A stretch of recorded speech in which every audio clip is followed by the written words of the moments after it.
Hello everyone, I really hope you're all doing well today. So I want to talk about the Moleskine history today, show you some of my Moleskine journals. This is almost 20 years of Moleskines here. I purchased my first Moleskine in 2003, and I want to show you some of the ones I've acquired over the years. I'm going to talk about a little bit where the brand came from. You can all read that up in that little leaflet flyer that comes with every Moleskine you purchase, but I still thought I'd talk about it a little bit, and yeah, my feelings, impressions about the brand, and I hope you enjoy it.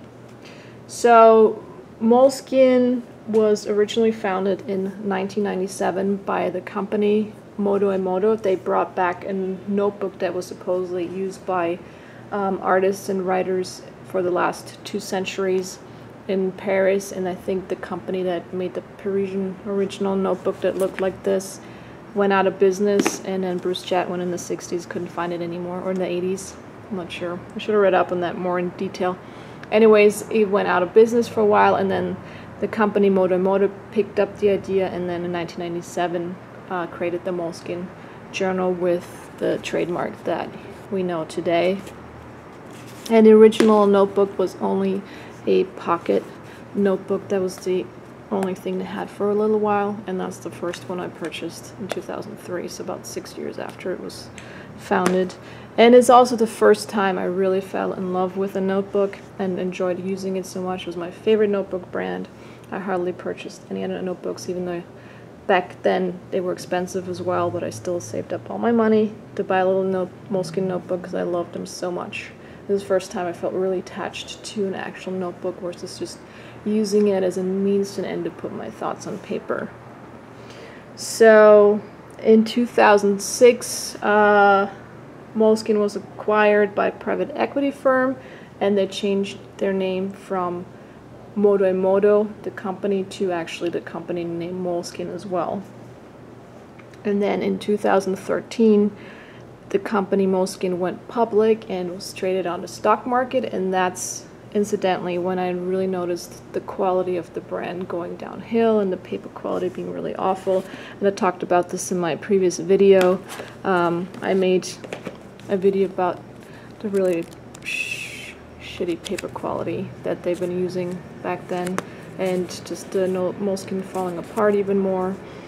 And yeah, I got really disappointed with the brand because it felt like they were putting the profits over the actual quality of a notebook. And when you have a price point like Moleskine, you have to make a good product to really justify the price that you're charging.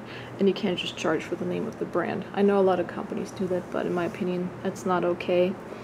And yeah, in recent years, or actually last couple of years, I noticed the quality getting slightly better again. I just did a previous video where I talk about the Moleskine quality in 2020. I'm pleasantly surprised that the paper quality is more consistent again, and even though it is not a fountain pen friendly paper, they really use a type of paper that I absolutely love. It's soft, it's velvety, it's a very unique feel to it, and I love the smell of it too. It's just a joy using it when you get a really great paper in the Moleskine, and it seems like they're more consistent again. So I want to show you some of my Moleskines here, and show you how the paper has changed over the years. Let me just find it for you real quick. So let's see right here. So this Moleskine here is the first one I ever purchased in 2003. As you can see, it looks pretty much like any Moleskine you can buy in this day and age. And then here we have a second one from 2007. And then the last one I just purchased recently in 2020. And let me show you the paper up close and personal.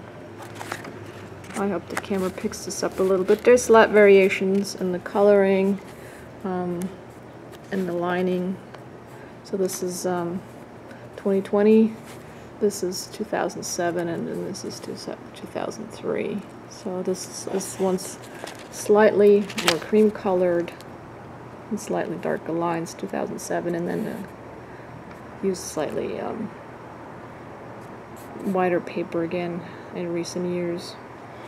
And show you a writing sample for the older two, the more recent ones here.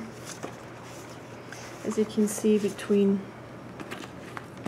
2007 and 2020, there's not a whole lot of difference with the feathering and bleed through. The ghosting. You can't see the feathering on this side. Let me show you the shot as well. Again, the top we have 2020, and then the bottom one's 2007. It's pretty much the same, but as I said, for a while in 2014 they used much crappier paper. And then let's compare the bookmarks to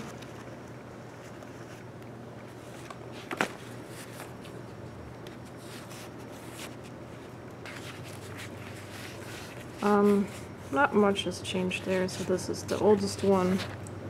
It's a little darker, and then the newer one has just slightly lighter bookmark, and then here's the 2007 one.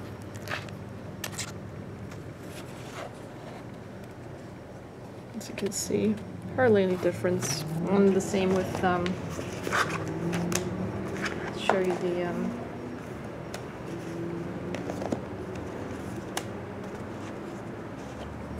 the elastic.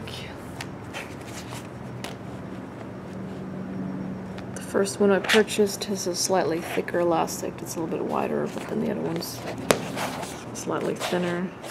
The top one, again, this is the 2021, this is 2007, and then 2002, so it's the oldest to the newest, as you can see here. And then the texture of the notebooks also is still pretty much like the original one.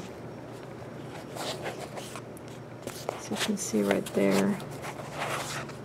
And then here we have the Moleskine branding. Also hasn't really changed much. It's the newest at the bottom. And then here we have the older ones right there.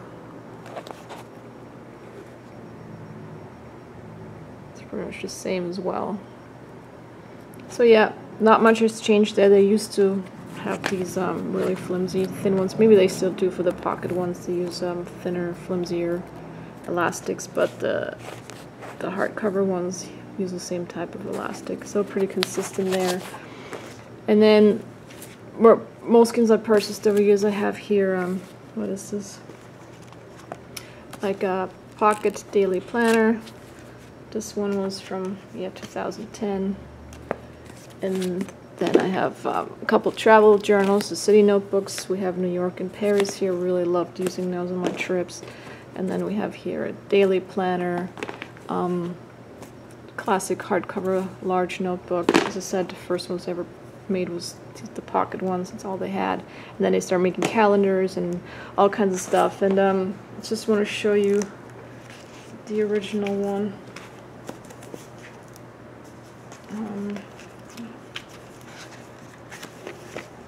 Here, so you believe me that this is a original Moto Moleskine and not the one that's branded with the modern logo they use nowadays. Whoops. Right here you can see the difference.